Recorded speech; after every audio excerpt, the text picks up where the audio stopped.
Postal ballets को लेकर जहां भाजपा पूरी तरह से बेफिक्र नजर आ रही है, वहीं कांग्रेस इसे लेकर चिंतित है। डाक मत पत्र को लेकर कांग्रेस ने चुनाव आयोग से एक खास तरीके की मांग की है।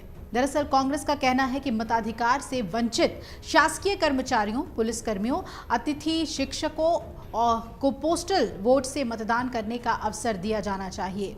इसके लिए कांग्रेस ने खंडवा एसपी की पहल का उदाहरण भी दिया और कांग्रेस से पहले बीजेपी विधायक नारायण त्रिपाठी की विंध्य जनता पार्टी भी डाक मत पत्रों की गिनती को लेकर चुनाव आयोग के सामने मांग रख चुकी है कि डाक मत पत्रों का परिणाम अंत की जगह शुरू में ही घोषित किया जाए।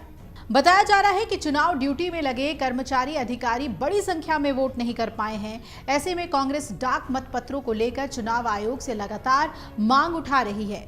जानकारी के मुताबिक रीवा जिले में विधानसभा निर्वाचन 2023 में तैनात 1369 पुलिसकर्मी और अतिथि शिक्षक मतदान से वंचित रह गए हैं।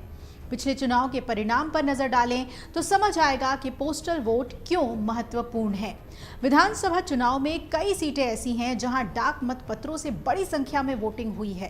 कई सीटों पर उनकी संख्या 3000 से भी ज्यादा बताई जा रही है। इसके साथ ही 2018 के चुनाव में कई सीटें ऐसी हैं जहां पर हार जीत का अंतर 1000 वोट का भी नहीं था। ऐसे में राजनीतिक दल इस बार पोस्टल बैलेट को लेकर पहले से और ज्यादा गंभीर नजर आ रहे हैं। अब आपको बता दें कि डाक मतदान का चलन हमारे देश में काफी समय से चला आ रहा है। इस व्यवस्था को उन मतदाताओं द्वारा प्रयोग में लाया जाता है जो अलग अलग कारणों से अपने क्षेत्र में वोट डालने के लिए प्रत्यक्ष रूप से उपस्थित नहीं हो पाते हैं। ऐसी स्थिति में चुनाव आयोग इन मतदाताओं को डाक मतदान के माध्यम से वोट डालने की सुविधा उपलब्ध कराता है। वक्त के साथ साथ इसकी व्यवस्थाओं को भी अपडेट किया जाता रहा।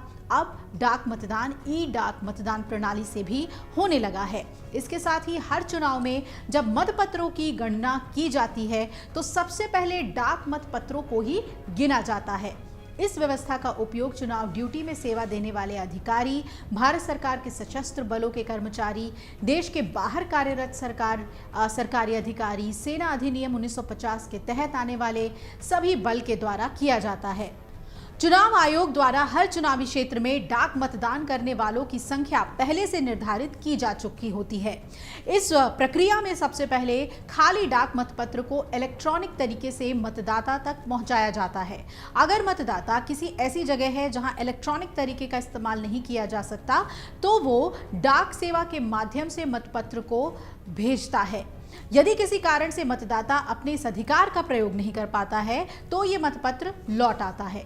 21 अक्टूबर 2016 को भारत सरकार द्वारा चुनाव नियमावली 1961 के नियम 23 में संशोधन कर इस सेवा को मतदाताओं के लिए अधिसूचना जारी कर शुरू किया गया था।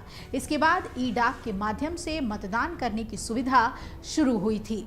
अब देखना है कि इसे लेकर क्या चुनाव आयोग कांग्रेस की जो मांगे हैं उसे सुनता है या फिर कुछ और तब्दीलियां नियम को लेकर की जाती है, ये देखना अहम हो जाएगा। अगर आप ये वीडियो YouTube पर देख रहे हैं तो हमारे चैनल को सब्सक्राइब करें और बेल आइकन को दबाना ना भूलें। अगर आप Facebook पर ये वीडियो देख रहे हैं तो हमारे पेज को लाइक करें।